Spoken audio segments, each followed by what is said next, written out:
ಎಲ್ರಿಗೂ ನಮಸ್ಕಾರ. ಇವತ್ತಿನ ರೆಸಿಪಿಯಲ್ಲಿ ವೆಜಿಟೇಬಲ್ ಸಾಗು ಮಾಡೋದು ಹೇಗೆ ಅಂತ ನೋಡೋಣ. ತರಕಾರಿ ತಿನ್ನಲ್ಲ ಅನ್ನೋರು ಈ ಥರ ಸಾಗು ಮಾಡಿಕೊಡಿ, ಕೇಳಿ ಕೇಳಿ ಹಾಕಿಸ್ಕೊಂಡು ತಿಂತಾರೆ.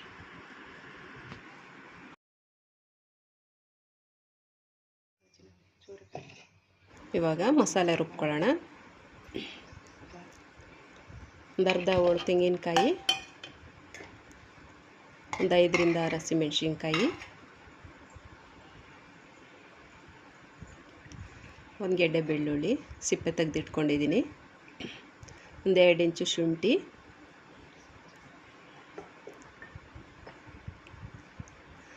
ಒಂದು 5ರಿಂದ 6 ಗೋಡಂಬಿ ನೆನೆಸಿಟ್ಕೊಂಡಿದ್ದೀನಿ, ಹಾಗೆ ಒಂದು 2 ಟೇಬಲ್ ಸ್ಪೂನ್ ಗಸಗಸೆ, ಅದನ್ನು ಒಂದು ಅರ್ಧ ಗಂಟೆಯಿಂದ ನೆನೆಸಿಟ್ಕೊಂಡಿದ್ದೀನಿ. ಒಂದು ಸ್ವಲ್ಪ ಹುರ್ಗಡ್ಲೆ,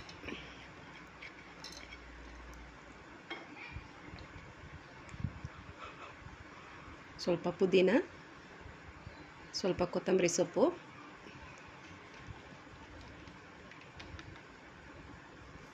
ಒಂದು ಸ್ವಲ್ಪ ಖಾರದ ಪುಡಿ ನೋಡಿ ಹಾಕ್ಕೊಳ್ಳಿ, ಹಸಿಮೆಣ್ಸಿನ್ಕಾಯಿ ಹಾಕಿರೋದ್ರಿಂದ. ಸ್ವಲ್ಪ ಧನಿಯಾ ಪುಡಿ,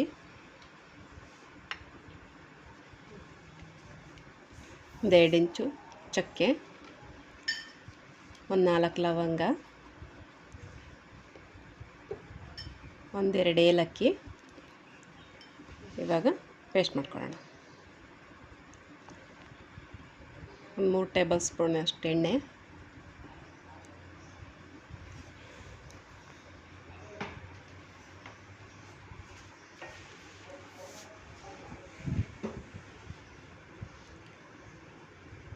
ಇವಾಗ ಈರುಳ್ಳಿ ಹಾಕೋಣ. ಒಂದೆರಡು ಮೀಡಿಯಮ್ ಸೈಜ್ ಈರುಳ್ಳಿ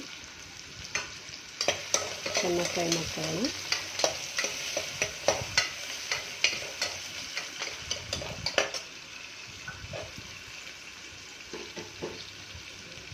ಇವಾಗ ಸ್ವಲ್ಪ ಕರಿಬೇವಿನ ಸೊಪ್ಪು ಹಾಕೋಣ.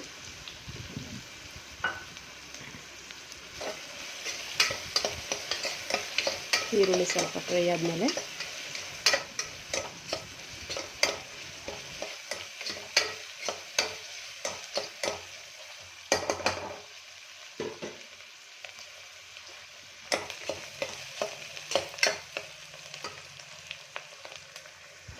ಒಂದೆರಡು ಟೊಮೊಟೊ ಹಾಕೋಣ. ಹುಳಿ ಟೊಮೆಟೊ ಹಾಕ್ಕೊಳ್ಳಿ, ಚೆನ್ನಾಗಿರುತ್ತೆ. Apple tomato ಚೆನ್ನಾಗಾಗಲ್ಲ.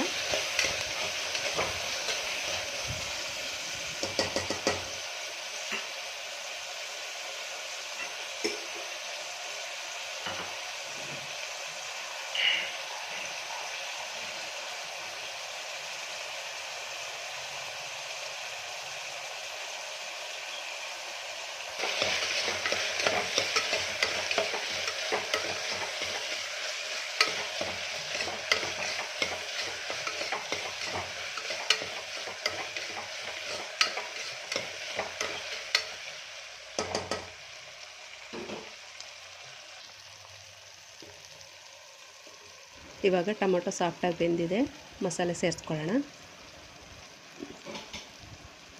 ಚೆನ್ನಾಗಿ ಒಂದು ಸಲ ಮಿಕ್ಸ್ ಮಾಡ್ಕೊಳ್ಳೋಣ. ಸ್ವಲ್ಪ ಹಸಿ ವಾಸನೆ ಹೋಗೋವರೆಗೂ ಫ್ರೈ ಮಾಡ್ಕೊಳ್ಳೋಣ.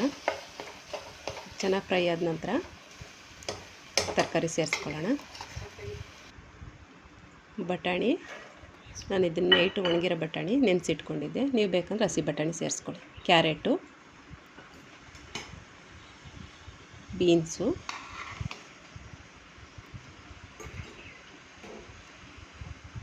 ನೌಕೋಲು,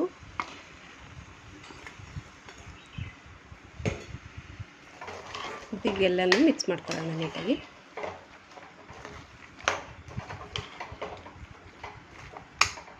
ಚೆನ್ನಾಗಿ ಮಿಕ್ಸ್ ಆದಮೇಲೆ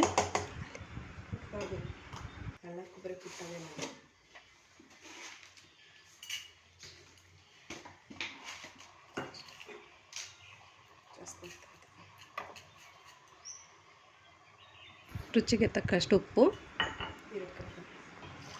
ನಮಗೆ ಎಷ್ಟು ಬೇಕಷ್ಟು ನೀರು ಸೇರಿಸ್ಕೊಳ್ಳೋಣ.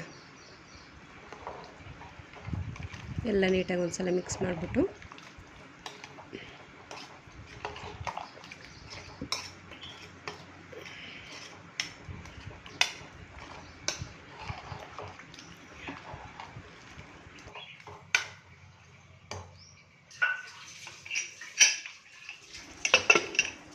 ಒಂದು 3ರಿಂದ 4 ವಿಸಿಲ್ ಕೂಗ್ಸೋಣ.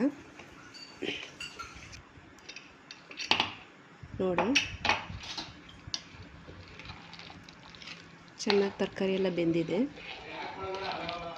ರವೆ ಇಡ್ಲಿಗೆ, ದೋಸೆಗೆ, ಪೂರಿಗೆ, ಚಪಾತಿಗೆ ಎಲ್ಲದಕ್ಕೂ ಚೆನ್ನಾಗಿ ಹೊಂದ್ಕೊಳ್ಳುತ್ತೆ. ರೆಸಿಪಿ ಇಷ್ಟ ಆಗಿದ್ದರೆ ಲೈಕ್ ಮಾಡಿ, ಸಬ್ಸ್ಕ್ರೈಬ್ ಮಾಡ್ಕೊಳ್ಳಿ, ಬೆಲ್ ಐಕನ್ ಕ್ಲಿಕ್ ಮಾಡಿ.